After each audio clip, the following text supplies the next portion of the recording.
Welcome back to the YouTube channel for Universal Plywoods. The name itself says something about Universal, right? I mean, it's a plywood place, kind of. You'd think that that's what they sell, but you're wrong, because they don't just do plywoods, they do some hardwoods as well. Actually, this project is really about making something out of one of the hardwoods that they stock at Universal Plywood, and it's called Siberian larch. Now, if you don't know what Siberian larch is, it's not a distant Addams Family relative. It's actually a wood, and it's called Siberian larch because it grows in very, very cold climates, and it's kind of a poplar, so it's a pine or it's a conifer, but it is incredibly hard because it grows very slowly. It's very pretty stuff. And we've got one or two other videos out there with us making stuff out of Siberian larch, so you can have a look at that. Before we get too excited about this project, which is all about making, in fact, we're going to make a headboard and some pedestals or side tables or nightstands, depending which part of the world you're in when you're watching this. I don't know why people call it a nightstand and a pedestal and a side table all at the same time. It's all the same thing. It's a thing that sits next to your bed. That's what it is. Okay, you put your stuff on it. There's a light there sometimes, and you know you're supposed to put your Bible in the drawer. Supposed to. That's what we're going to make. We're going to make two of those and a headboard. We're going to do some nice herringbone patterns on the headboard and. But we're getting ahead of ourselves because there's something I feel strongly we should talk about here. Let's just talk about how to select the best timber for your project, how to select the best wood. How do you know what's the right stuff? Now, when you walk into a timber merchant, it's kind of like you need to know a little bit about what kind of questions to ask. You've got to think about what you're doing and why you're doing it. Here's an analogy that I always use, and it's a fun one. Let's say you're buying paint, and you're a lady and you walk into a paint shop, and there's the stuff. Where do you go first? I'll bet you anything you like. Guaranteed that the lady's going to go straight up to the color chart, because that's what they do. It's like they're like butterflies to like, ooh, the color. They toddle off to the color chart and they look at this thing and they find a color that they like. Then what they do is they take their little color swatch that they found and they go to the counter, and there's some guy there who works in a paint shop, right? And they take their little color thing and they go, hey,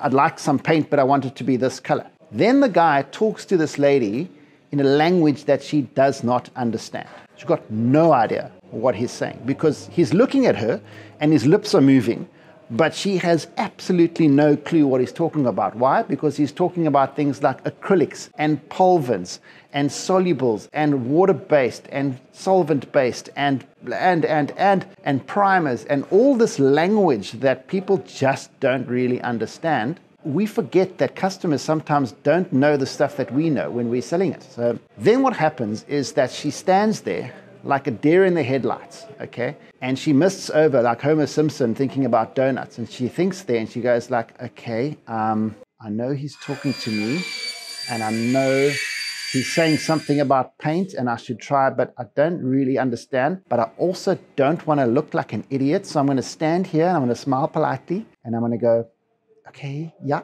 right, cool, thank you. And then I'm going to wander off and I'm going to go to the shelf and I'm going to find a paint and I'm going to base my decision based on the one thing or the one metric that I do know something about, and that is price. So I'm going to go to the shelf, I'm going to find some paint that costs what I think I want to spend on paint. That's how I'm going to make my decision. And that's what they do. So she toddles off to the shelf, finds a tin that looks cool. It says something about paint for walls. Okay, that sounds about right. I'm painting a wall. Cool. If the price is $5.99, I'm in. Grabs 5 liters of that, goes to the till, pays, walks out the door, paints her walls, has a disaster because she's bought the wrong paint, doesn't really understand about priming, prepping, none of that stuff. All because she didn't have the right information right up front. We've been selling paint to people the wrong way around for 100 years. Because what do we do first? We take them to the color wall and we show them all the nice stuff, because we know men don't go and pick the paint. Everybody knows that. It's the lady of the house, the mommy, the wife, the whoever. She goes to pick the color. So we lure her in with this very sexy wall full of color, and she goes there, she picks her stuff, makes a bad decision, goes home, blames her husband, and that's the end of the story, right? Let's just re-engineer that whole interaction for a little bit. And this is really the lesson, is that the person who was at the paint bar, their job, their first job, wasn't to go to the color wall and go and look at a color. Their first job is, let's establish right up front what it is you need. What are you doing and what are you needing? Break it down into simple paint technology is, okay, are you painting inside or outside? Well, I'm painting inside. Excellent. Now we've lost half the paint. Now we're talking about inside paint now. All right, cool. What are you painting inside? Are you painting a bathroom, a kitchen, a lounge, a bedroom? What are you painting? No, I'm painting a bathroom. Ah, okay, great. We're painting a bathroom. Now, the paint that you're going to use in a bathroom needs to have some properties. It needs to be able to handle steam and hot and cold and temperature changes and moisture and possible mold and all of those things. So now we know we're looking for that kind of a paint. Then in there, we start looking at, do you want something that is smooth or satin, or do you want it to be a rough texture, or do you want it to be matte, or do you want it to be gloss, or like those things, right? Okay, now we narrow it down to that. And then, and only then, do you go to, and you can have it in any color you like, because we tint our own paint. We can make any color up that you like. So now we give you the color that you like. Okay, so do you see the difference between those two interactions? Now, the first instance, the lady's going to go home having made a bad decision because she made a judgment based on the metric that she knows the most about, which is price. In the second instance, the person is going home with the correct paint, because what they will do is they'll give you the right paint, and in that last step of the decision, they'll say, right, okay, so this is the paint for you. We have the premium brand, we have the middle of the road brand, we have the cheap brand. These are all right paints for bathroom walls, and they're all available in all these colors, and they're all available in matte or gloss, but you can choose the one that's going to last 20 years, you can choose the one that's going to last 10 years, you can choose the one that's going to last 2 years. Now she can make the price decision, but at least she's getting the right paint. Fast forward to our problem. How is timber different to that? Well, it's not. The truth is it's actually very, very similar. If I'm going into a lumber yard or a hardware store, or I'm buying stuff that is pre-cut or surfaced on 4 sides or planed all round, or I'm going to a lumber yard and I'm getting rough lumber, the question should still be the same. Let's start broad and go, hi, sir, welcome to XYZ lumber yard. What are you going to make? Are you making indoor stuff, or are you making outdoor stuff? Well, hi, yeah, I'm making indoor stuff. Okay, great. What are you making? I'm making a headboard, and I'm making a side table pedestal nightstand.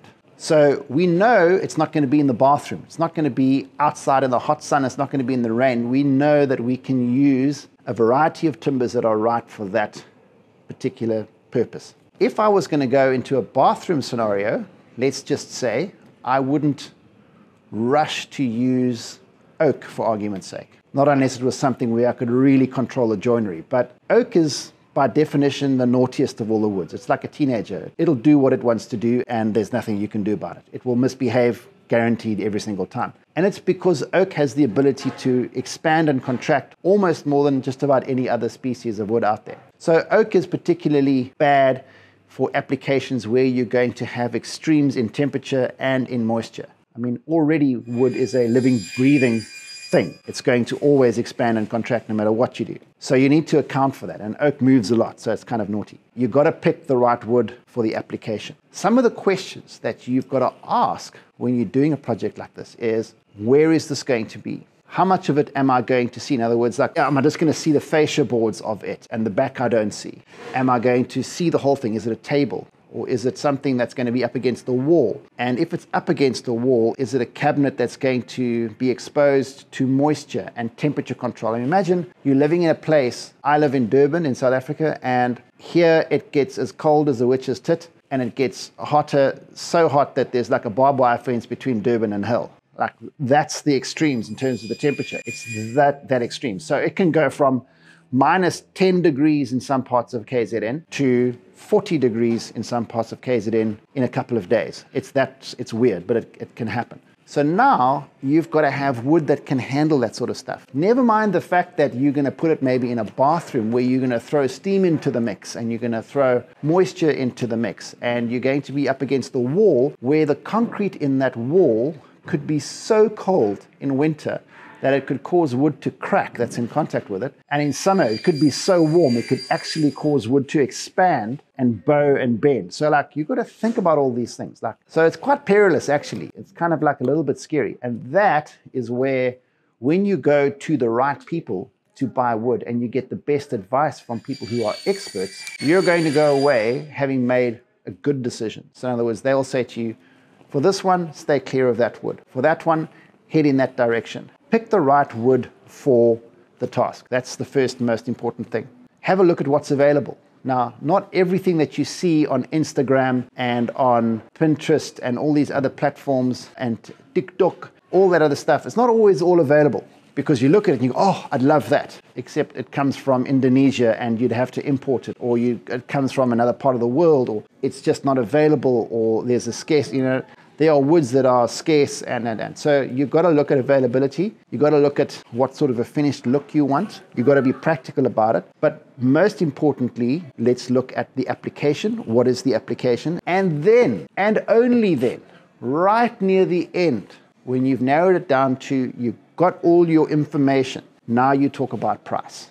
Okay, so now you can look at the woods that are more expensive and less expensive. Unlike paint, I think, it's not always true that the most expensive wood is the best wood. Oftentimes, some woods that are less expensive are better suited, look better, and are better to work with in that application. So don't be fooled by people that say to you, well, you get what you pay for. You've got to pay more if you want quality, or you've got to buy the best of this. It's not always true. Unlike paint, as an example, the price of wood isn't based on the quality of that wood. And that's a big, important distinction. So the price of wood is based on the availability of it, the rarity of it, how easy it is to get, how it was milled. It's not just based on the quality of the timber. It's based on other metrics like availability and. So you've got to make sure that your price decision is the last one you make, but also don't be fooled to think that expensive is better. It's not always. Those are some of the things you have to consider when you're going to buy wood for a thing. Let's just go in the other direction for a second and talk about, well, what happens if you don't want to use solid wood? If you want to use a combination of solid wood and engineered stuff like plywood, or engineered stuff like MDF, medium density fiberboard, or OSB, or you want to use a different kind of a manufactured product, either by itself or in combination with solid wood. So like, what happens then? How do you tell what's best? Well, let's try and keep this as simple as the guy in the paint shop should. My view is that if you know you're going to get a radical amount of movement or moisture or temperature variance. I mean, if your temperature, and I'm talking temperature variance, people don't necessarily understand how radical it can be. You can have one day here where it's minus 10 degrees Celsius, and the next, like within a day or two, it could be 40 degrees Celsius. And if that has happened here, it's a 50-degree swing in temperature. Can you imagine what that does to wood?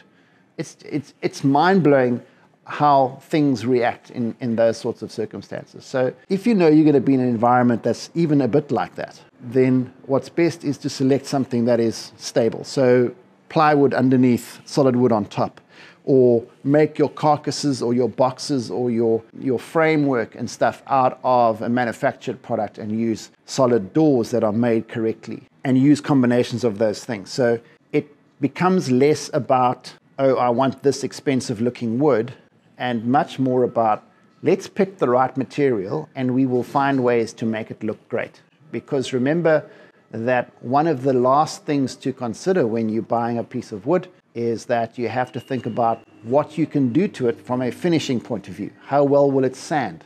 How well will it take finish? How well will it take stain if you need to stain it, and color match things? Some woods absorb stain very, very badly, and you have to use what they call a pre-color or a conditioner before you put stain on so that the stain is absorbed evenly. So pine, for argument's sake, is particularly bad at absorbing stain evenly because there's some very soft areas in pine and there's some very hard areas in pine. So when you put stain on it, it absorbs in the soft areas really quickly, and it doesn't absorb in the hard areas. And now what you've got is your stain looks blotchy or it doesn't come out evenly. So now you have to use a conditioner or a pre-color or something, or some sort of an undercoat or a sanding sealer or something to get that even enough so that it takes stain sort of evenly. So it's one of those things that you've got to consider as well. But rather have that be your biggest problem than buy the wrong timber, use the wrong product, because at the end of the day, what you want is something structurally sound. You want something that is correct for the task, correct for the application.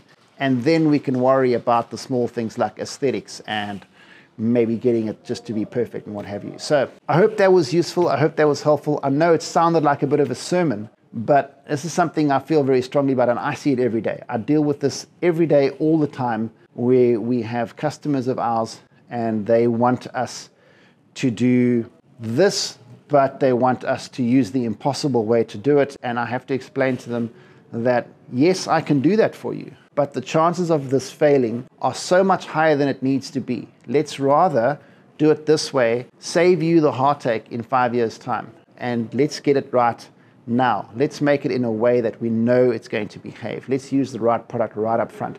Let's not just base our decisions on price. More is not always better. Sometimes less is better. Sometimes paying less is smarter than paying more. There's no sense in bragging about your big expensive table when it looks like a banana. So the whole idea is be mindful of all these things when you go out and buy timber. Just to leave you there and to say, ask. Ask, just ask. Walk in and ask the right questions. Make sure you get the right information. Get experts to talk to you about the wood. Don't just look at stuff and go, that's pretty, and buy it.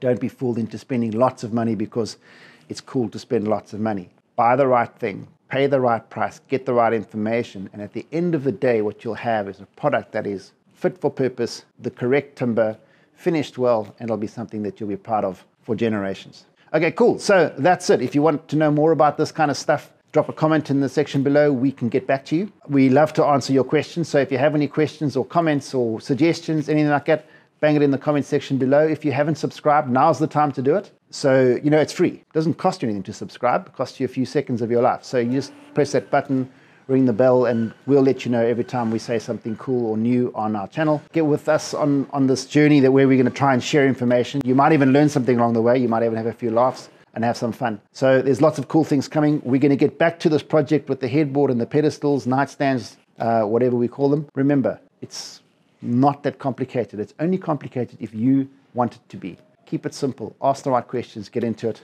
and we'll see you guys next time.